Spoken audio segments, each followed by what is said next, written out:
Hello friends and neighbors. Yes, it's getting bigger hole, bigger hole, bigger hole. When it's wet after the rain, that doesn't work so well. Yeah, we got the bobcat going on today.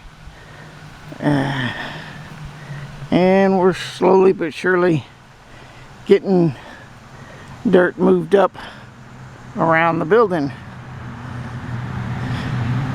There's still material and stuff in the way. That's the sad thing.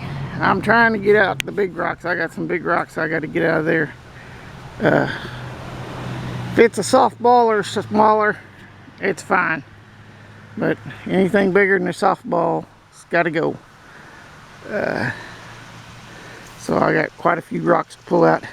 I've been piling some of them right there. I'll use them down there along the road and stuff. But I've got to fill up to just below that green metal so that it'll hold the concrete in whenever the concrete gets poured. Alright, everybody have fun, hike safe.